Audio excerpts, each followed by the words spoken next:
আসসালামু আলাইকুম ওরহমতুল্লাহ। ইসলাম সহজ নিয়ে আলোচনা করব, যা মানুষ সুন্দরভাবে করবে।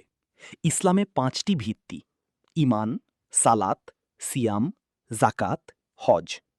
ইসলামে মানুষের পুরো জীবনকে ২টি প্রধান দায়িত্বে ভাগ করা হয়েছে: ১ হক্কুল্লাহ, আল্লাহর অধিকার বা হক, এবং ২ হক্কুল ইবাদ, বান্দা বা মানুষের অধিকার বা হক।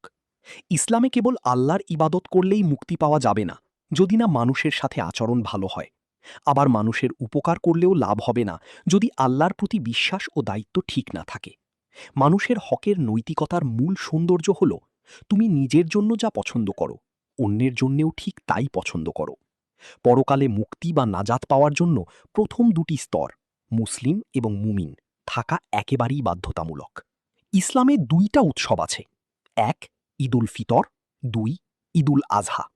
ইসলামে ২টা বরকতপূর্ণ ইবাদতের রাত আছে: ১ শবে মিরাজ ও ২ শবে বরাত, নিভৃত নামাজ পড়ার রাত। ইসলামে ২টা মাগফেরাত পবিত্রতার মাস রয়েছে: ১ রমাদান ও ২ জিলহজ।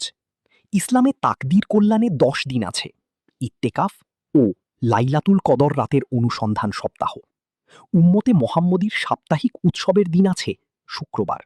ও সর্বশেষ নবী ও রাসূল মুহাম্মদ সাল্লাল্লাহু আলাইহি ওয়াসাল্লাম। পরবর্তী পাঠ পেতে বেশি কমেন্ট করুন। ভিডিও দেখার জন্য জাযাকুমুল্লাহু খাইরান। ভালো লাগলে লাইক করুন, ফলো করুন, সাবস্ক্রাইব করুন, পাশে থাকুন এগিয়ে যেতে।